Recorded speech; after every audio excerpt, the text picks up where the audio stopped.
Il n'y en a pas deux comme elle. De 15h à 16h sur Europe 1. Comment réinvente-t-on la langue française ? On en parle jusqu'à 16h et c'est la question que vous posez à Alain Ray, votre invité Marion Ruggieri. Tout à fait, mais pour l'heure, j'accueille Benjamin Muller. Bonjour Benjamin. Bonjour Marion. Ça va bien ? Ça va et vous ? Fort bien, merci. Alors vous allez nous présenter l'autre grand dictionnaire, cher Alain Ray, sorti sur Internet il y a quelques mois. Ça n'est pas le nouveau Robert, non, c'est le nouveau Serge. Qu'est-ce que c'est exactement, Benjamin, que le nouveau Serge ? Vous vous souvenez pas ? Le Serge Aurier. Quel scandale ça a fait en février dernier, Serge Aurier. Donc je le rappelle, l'une des stars du PSG qui a commis la petite erreur de croire que les réseaux sociaux sont des outils privés. L'un de ses amis le filme sur Periscope, je résume grossièrement. Lui pose des questions, Aurier répond et insulte son coach et tes partenaires. Ça avait fait une petite histoire. Alors moi, cette vidéo que j'ai re-regardée ce matin, je la trouve très enrichissante car elle en dit long sur l'évolution de notre langage, loin des médias et des cercles classiques. Comment parle une certaine jeunesse avec des propres codes et ses propres mots. Alors Alain Ray, si ça se trouve, même vous allez découvrir maintenant la définition que l'on peut donner à certains mots. En tout cas, c'est mon défi. Certains mots employés donc par cette génération Aurier, on peut le dire comme ça. Exemple, le mot dont on avait le plus parlé, je crois que tout le monde a un peu une idée de son sens, c'est le mot fiotte. Vous vous souvenez, il traitait son entraîneur Laurent Blanc de fiotte. Là, pas compliqué de comprendre l'idée, même si j'ai regardé étymologiquement, une fiotte, c'est la contraction d'un mot franc-comtois. La fillotte, et la fillotte, c'est la petite fillette. Voilà, et effectivement, donc on doit aux habitants de Besançon cette insulte de fiotte, terme visant à féminiser un homme, voire à stigmatiser les homosexuels. Même si j'ai regardé un peu sur les forums de passionnés, il est aujourd'hui surtout utilisé pour désigner quelqu'un de faible, de fragile, voire de lâche, et donc pas forcément un homosexuel. Fiotte n'est donc pas nécessairement une insulte homophobe. Très bien, Laurent Blanc doit être rassuré. Autre mot utilisé par Aurier, le babtou. Est-ce que ça vous dit quelque chose ? Le tout bab. Babtou, absolument, c'est du verlan. Il parlait de son pote Adrien Rabiot en disant que c'était un babtou. Babtou, c'est tout bab en verlan, et tout bab en wolof, c'est le mot pour désigner un blanc, tout simplement. Donc lui, Rabiot est bien un blanc, là, pas de problème. Un peu plus loin, Aurier parle des Brésiliens, des deux Brésiliens de son équipe, Marquinhos et Lucas, en disant qu'ils ont des têtes de blédards. Là, c'est marrant, blédard qui vient du bled. Le bled, en arabe, c'est le pays. On parle du bled pour l'Algérie, la Tunisie ou le Maroc, surtout.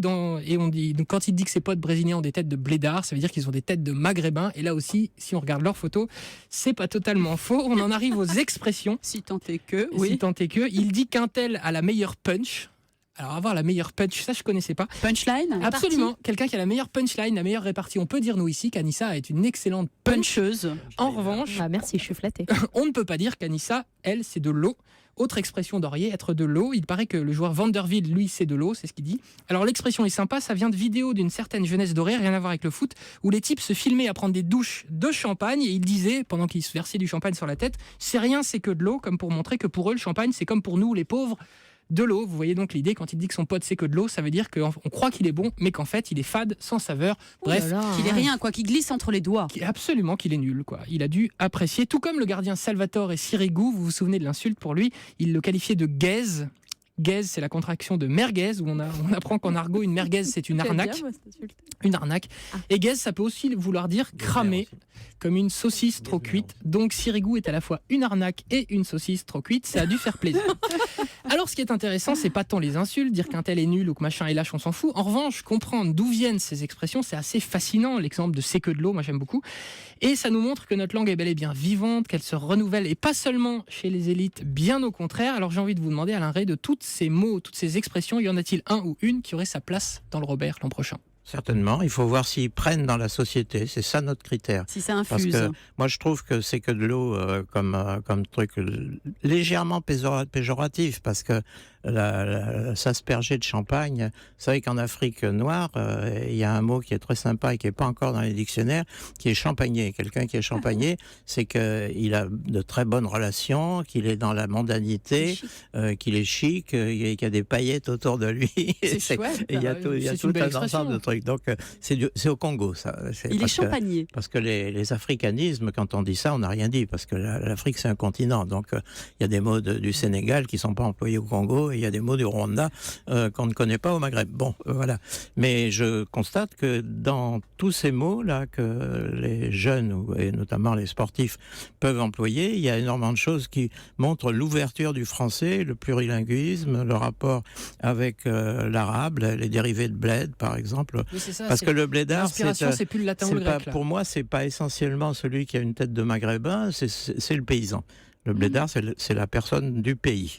Donc, c'est exactement ce qu'on appelle en français paysan. Tête de blédard. Si on est urbain, c'est pas gentil. Voilà. Voilà un petit éclaircissement d'Alain Rey. Et je crois que pour ces messieurs, ils voulaient vraiment dire qu'ils ont une tête de marocain. C'est un peu une blague. Oui, ben alors là, c'est pas sympa. C'est comme la fiotte. Ça, c'est extrêmement désagréable comme mouvement de sens parce que ça veut dire qu'il y a dans le fond de la langue une sorte d'hostilité aux femmes. Et que comparer un homme à une femme, c'est quelque chose de négatif. Le jour où comparer un homme à une femme, ça sera quelque chose de positif, les choses iront mieux. Voilà. Ouais. Merci beaucoup, Benjamin. Alain Rey, vous restez avec nous. Ouais. J'ai failli dire wesh.